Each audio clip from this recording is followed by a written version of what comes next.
बात करेंगे भाई टाटा मोटर की। टाटा मोटर में आज भारी गिरावट आ गई। तो पहले तो उसका रीजन डिस्कस करेंगे भाई, क्या रीजन है, ठीक है। उसके बाद ऊपर अगर खरीद लिया है, फंस रखे हो, लॉसेस दिख रहे हैं, तब डिस्कशन होगा क्या होगा।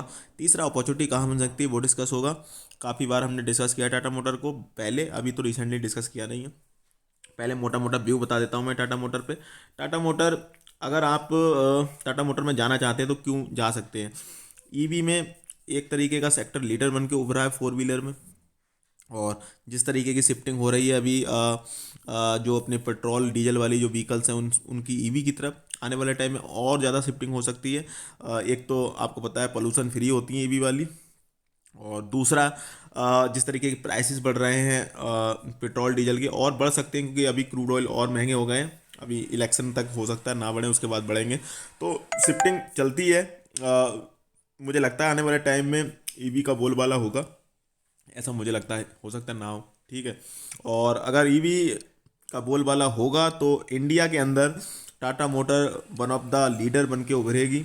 और अभी भी लीडर है। और नेक्सॉन जो इनकी ईवी है वो काफ़ी ज़्यादा उसकी सेल्स हुई हैं। तो ये देखो मोटे मोटे मैंने व्यू बता दिए कि टाटा मोटर क्या करती है। बाकी टाटा मोटर फंडामेंटली ठीक है, कंपनी कोई दिक्कत नहीं देखी। डेट है कंपनी पे, उसको कम कर रहे हैं। इनके कई कई बार सीईओ वगैरह का बयान भी है। और टारगेट दे रखा है 575 का। अब ये टारगेट वारगेट देते रहते हैं। एमके ग्लोबल टारगेट दे दिया, कोई मोतीलाल असवाल दे देंगे, मतलब फलाना फलाना बहुत सारे आपको बला बला मिल जाएंगे जो टारगेट देते रहते हैं। मैं टारगेट वारगेट पे बिलीव नहीं करता।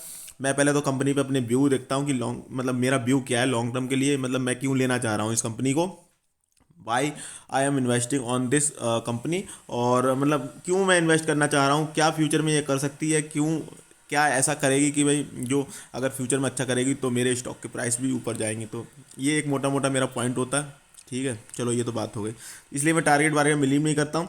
शॉर्ट टर्म में जिस तरीके की मार्केट चल रही तो जब भी प्रॉफिट हो जाए तो आपको प्रॉफिट बुक कर लेने हैं। लॉन्ग टर्म के लिए ऊपर नीचे होता रहता है स्टॉक, फिर ज़्यादा घबराने की जरूरत नहीं है। चलो अब बात कर लेते हैं टाटा मोटर में आज गिरावट क्यों आई। तो गिरावट इसलिए आई है, Tata motor finance arm to sell loan asset of 14,500 crore.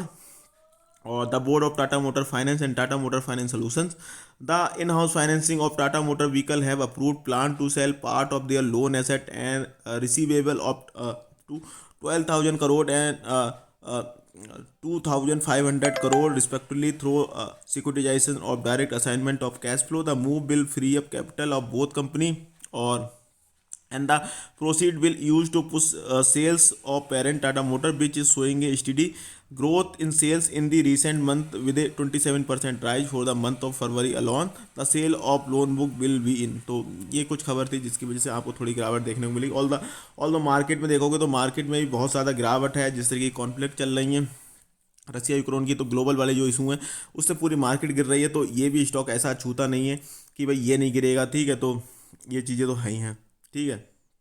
और इसके अलावा बात कर लेते हैं अब थोड़ी कि हाँ, टेलीग्राम चैनल अगर अभी तक ज्वाइन नहीं किया तो ज्वाइन कर सकते हैं, फ्री ऑफ कॉस्ट है। बहुत सारी चीज़ें वहाँ पे डिस्कस हो जाती हैं। और इसके अलावा I am not a civil state adviser. जो भी मेरी वीडियो आती सब आती है एजुकेशनल पर्पज़ के लिए। और अगर अभी तक आपने चैनल को सब्सक्राइब नहीं किया तो सब्सक्राइब भी कर लेना। चलो अब चार्ट पे बात करेंगे। देखो मैं पर्सनली, हमने यहाँ पे बहुत पहले डिस्कस किया था 280 300 में भी यहीं के इसी आसपास रेंज में किया था। और यहाँ पे एक डिप लगाई थी, उसके बाद इसने मौका नहीं दिया, बिल्कुल ही सीधी लाइन में एकदम रॉकेट की तरह भागा था। और कई सारे लोगों ने रॉकेट के पीछे गए भी होंगे। और तब से ये कंसोलिडेशन के रेंज में घूम रहा था। अभी वहाँ से भी गिरावट आ गई है। तो सबसे पहले तो जिन लोगों ने क्या कहते हैं ऊपर कहीं खरीदारी कर ली तो लॉस बुक करने की जरूरत नहीं है, ठीक है। दूसरा अपॉर्चुनिटी, तो देखो मैं तो भाई यहाँ इस तक का वेट करूँगा 350 रुपये के आसपास का। अभी ऐसा नहीं है कि ट्रेडिंग बुल 350 का वेट कर रहा है तो ये 350 जाएगा जाएगा, हो सकता ना आए। लेकिन जिस तरीके की ग्लोबल इशू चल रहे हैं, और मैं बिल्कुल भी इस समय तो भाई अपॉर्चुनिटी भर भर के पड़ी हुई हैं। अच्छे अच्छे blue chip multi bagger stocks अच्छे अच्छे प्राइस के आसपास मिल रहे हैं, तो फिर मैं इतने भागे हुए स्टॉक के पीछे क्यों जाऊँगा। तो अ, बाकी अगर आपको बहुत ज़्यादा पसंद है, आपको ऐसा लगता है कि भाई मैं मेरे में मुझे मेरे पास होना ही चाहिए, मैं भाई बिल्कुल भी भाई टाटा मोटर के बिना रह नहीं सकता, बहुत दीवाना हूँ मैं। तो आप हर गिरावट में फिर कुछ कुछ क्वांटिटी करके, आपको जैसे 100 क्वांटिटी खरीदनी है तो आप 10 खरीद ली एक गिरावट में, फिर उससे नीचे करें, फिर 10-20 खरीद ली, फिर 10-20 ऐसे करके क्वांटिटी करके खरीद सकते हैं हर गिरावट में।